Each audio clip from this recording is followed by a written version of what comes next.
আমাদের ত্বকের গ্লো হারিয়ে গেছে, উজ্জ্বল ভাবটা চলে গেছে, তার জন্য ঘরোয়া সহজ পদ্ধতিতে কয়েকটি উপকরণ দিয়ে আমরা ঘরেই সহজে সেই গ্লোটাকে আমরা ফিরিয়ে আনতে পারি।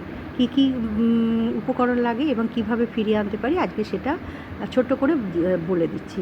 আমাদের লাগবে 3টে জিনিস টোনার তৈরি করতে।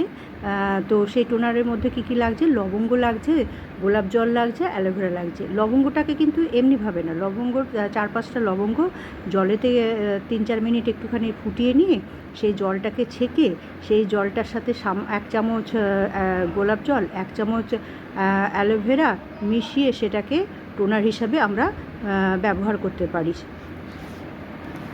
বা ব্রাইটিং জেল হিসেবেও আমরা ব্যবহার করতে পারি এই লবঙ্গ, অ্যালোভেরা।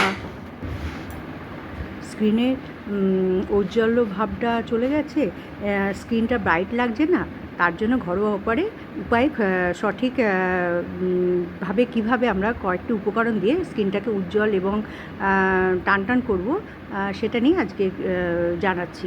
তো কী লাগছে? আমাদের লবঙ্গ লাগছে, গোলাপ জল লাগছে, অ্যালোভেরা লাগছে। লবঙ্গ কীভাবে ব্যবহার করব?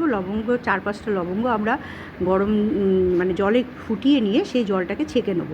ছেঁকে নেওয়ার পর সেই জলেতে 1 চামচ গোলাপ জল দেবো আর 1 চামচ অ্যালোভেরা দেবো, দিয়ে সেটাকে ভালো করে মিক্স করে নিয়ে একটা বোতলে দিয়ে সেটাকে রাখবো, রেখে এবং সেটাকে স্প্রে করে মুখে দেবো। এইভাবে করলে আমাদের টোনার হিসেবেও কাজ করে।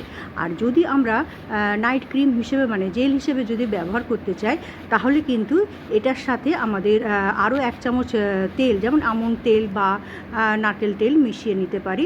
নেওয়ার পর সেটাকে ভালোভাবে পেস্ট আকারে আমরা বানিয়ে নিতে পারি এবং প্রতিদিন রাত্রিরে শুতে যাওয়ার আগে ভালো করে মুখটা পরিষ্কার করে আমরা এই জেলটাকে মাখতে পারি। তাহলে এই টোনার এবং জেল মাখার ফলে কি হতে পারে? আমাদের ত্বকটা উজ্জ্বল হবে, ডার্ক স্পট কমবে, ত্বকটা টান হবে এবং তার ফলে কি হবে? আমাদের যে ব্রণর যে ভাবটা, সেই ব্রণর ভাবটা কম হবে এবং ত্বককে হাইড্রেট রাখতে সাহায্য করবে।